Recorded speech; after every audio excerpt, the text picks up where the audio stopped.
Once upon a time, a happy couple gave birth to a strange little girl. It looked like a green clover with curly black hair. At the beginning, the parents were terrified. They just stood watching her petrified. They thought they had done some evil deed to deserve a child that looked like weed. They alone gave her the name Clover, for no one wanted to be her godfather.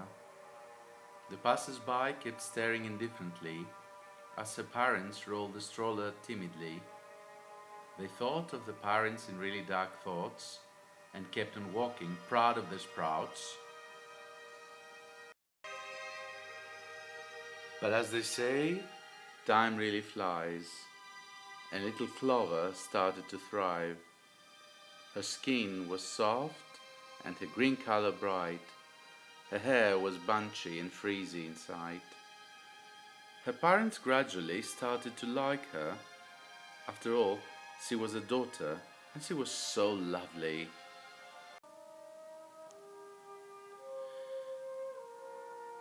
She grew up to be kind-hearted, uncomplaining and smiling. She liked learning things, daydreaming and planning. Some years went by and Clover attended school. Her daydreaming ceased and nightmares loomed.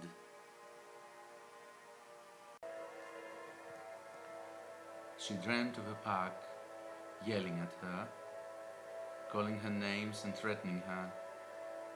She dreamt of a forest in black and white, where others stood high with pointing hands.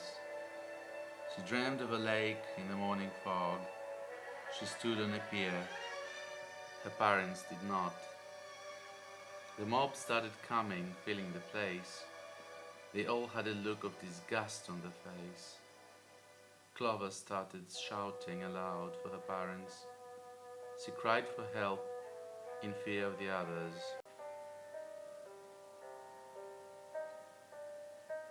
The parents were actually worried and concerned, and so took some action to ease the strain. They visited school to see if they're rude. They found out the schoolmates were really crude. They stood by the daughter and showed her their love. They even confronted an older lad.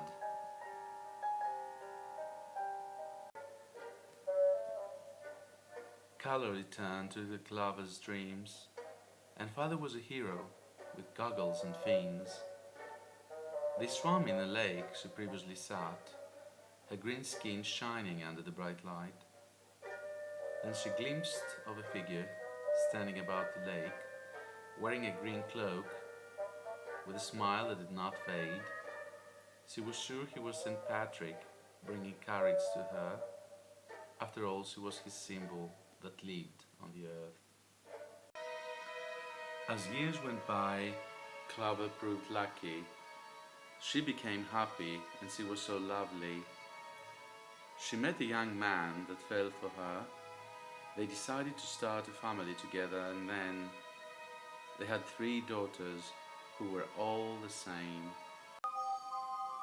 4 lovely petals around their faces, and all this wit and grace that embraces the difference in color and shape of the cases for acceptance and equal rights for all races.